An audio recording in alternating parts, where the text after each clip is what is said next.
This poem is called The Art of Self-Mastery. You are a slave. This sounds cruel and ugly. No one wants to hear it. But you are. And you have two options. Either you see it for what it is and change it, or ignore it. That is the truth. While growing up, we all locked down parts of ourselves. We are not free to be ourselves. And if we are not free to be our authentic selves, we are slaves. Slaves to our conditioning, slaves to our thought patterns that keep repeating until we manifest something we don't prefer.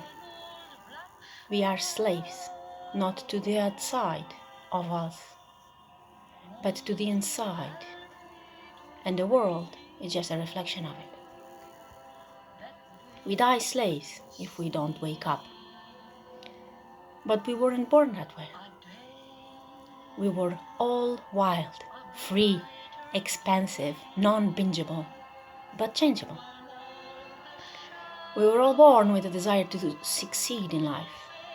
And what has that anything to do with being a slave? Well, if you're not wild enough to be your creative self, then you are tamed by the world around you.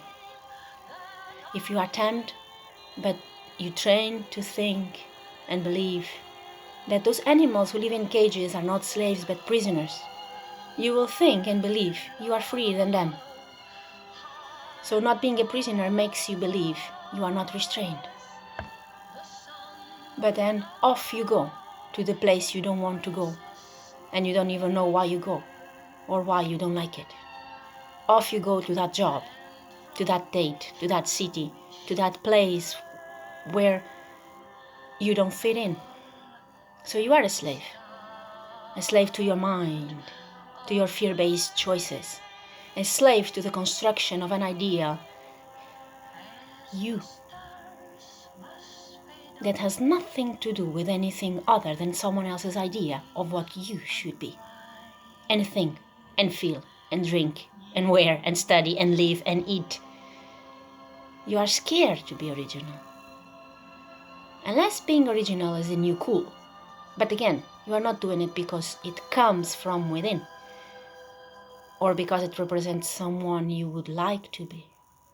You are doing it to fulfill someone else's expectations of what is, believing it is necessary to be accepted. Ridiculous, isn't it? Come on, it's time for you to see it too. Look deeper, look harder. It is impossible that you didn't notice this already. Playing it cool, it won't bring her back. Playing it cool, it won't create more money or financial abundance or ideas. It will only bring you more pain and disappointment. So surrender already. Stop for once honestly and ask yourself, what do I need to free myself from slavery? And you will see that the answer is simpler than you think. Because it is the same answer, the same old story all along. Learn how to love yourself. How is that accomplished?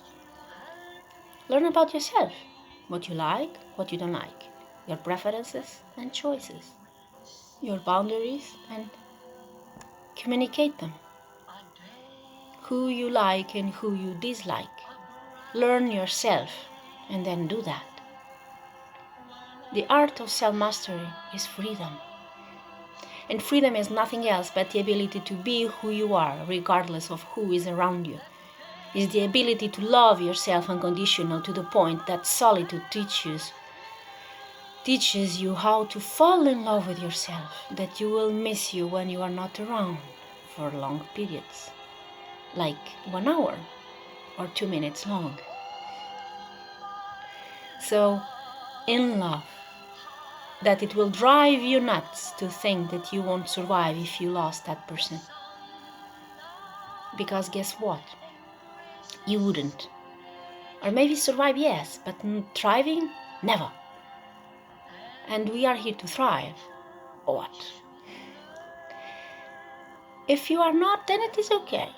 Then you can keep being a slave in a comfort zone of fear, where you keep yourself so small that your greatness doesn't fit inside of your life. Your life.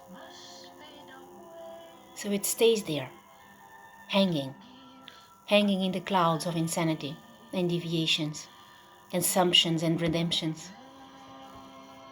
Not of your soul, but of unaccomplished dreams. Dreams you dreamed, but you never dared to reach. Dreams you thought impossible and therefore unattainable.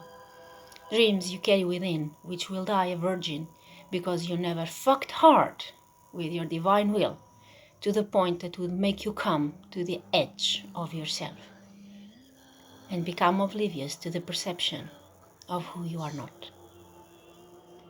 If you want to be a slave, okay, be it. But then do me a favor and write it down on your will testament. I here leave to my children and grandchildren the cowardness of my being for them to carry, because I didn't have the guts to pursue my dreams and therefore I don't have anything else to leave them behind. They will, at least, thank you for your honesty. And that little thing, that moment of truth, may inspire them to do what you couldn't do, which is to step out of your comfort zone and rise into the possibility of who you can become, even though not knowing how. But still, even so, you did it, and that will can bring them the courage they need to continue on the path that will take them home to themselves, where your legacy is not at risk of carrying the burden of unfulfilled dreams and pretenses full of drama, but instead it becomes a novel full of peace and enjoyment and contentment that only us, our unique selves, can express in the way we were designed to. Much courage, Sarah.